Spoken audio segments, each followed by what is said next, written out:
ഇന്ന് family മൊത്ത് Abu Dhabi grand മോസ്കിൽ നോമ്പ് തുറക്കണം പോയി. വിസിറ്റേഴ്സ് ആക്സസ് എടുത്തിട്ടായിരുന്നു പോയത്. അതുകൊണ്ട് തന്നെ നടക്കാണ്ട് ബഗ്ഗി സർവീസ് ഉപയോഗിച്ച് ഗ്രാൻഡ് മോസ്കിൽ എത്താൻ പറ്റി.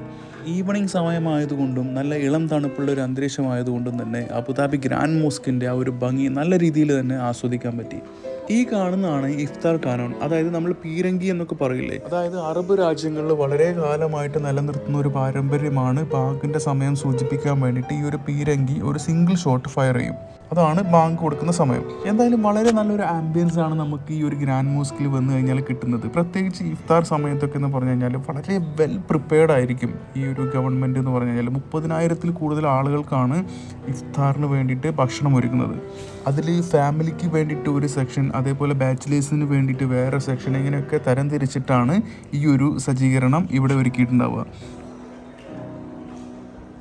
ഇവിടെ വരുന്ന എല്ലാവർക്കും ഇതുപോലൊരു ഇഫ്താർ ബോക്സ് കിട്ടും. ഈ ഒരു ബോക്സിനകത്ത് എന്തൊക്കെയുള്ളോ നോക്കിയാലോ.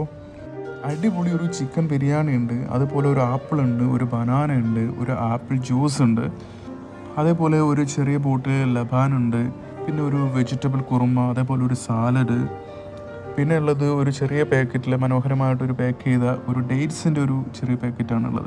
ഇത്രയുമാണ് ഈ ഒരു ബോക്സിനകത്തുള്ളത്. അതായത് ഇവിടെ ഇഫ്താറിന് വരുന്നവർക്ക് ഇത്രയും ഐറ്റംസ് ആണ് കിട്ടുന്നത്. ഈ ഫുഡ് എന്ന് പറഞ്ഞാൽ, ഇഫ്താറിനുള്ള ഫുഡ് എന്ന് പറഞ്ഞു കഴിഞ്ഞാൽ ക്വാളിറ്റിയിൽ ഒരു കോംപ്രമൈസും ഇല്ല കേട്ടോ. ഈ 30,000-ലധികം ആളുകൾക്കും നല്ല അടിപൊളി ക്വാളിറ്റി ഉള്ള ഫുഡ് തന്നെയാണ് പ്രൊവൈഡ് ചെയ്യുന്നത്. അതുകൊണ്ട് തന്നെ അബുദാബിയിലൊക്കെ ഉള്ള ആളുകൾ ഒരിക്കലെങ്കിലും ഇവിടെ വന്നിട്ട് ഈ ഒരു ഇഫ്താറിലൊക്കെ പങ്കെടുക്കുക. തീർച്ചയായിട്ടും അത് നിങ്ങൾക്ക് വ്യത്യസ്തമായിട്ടുള്ളൊരു അനുഭവം തന്നെ ആയിരിക്കും നൽകുക. അപ്പം മറ്റൊരു വീഡിയോയിൽ വീണ്ടും കാണാം. റമദാൻ കരീം.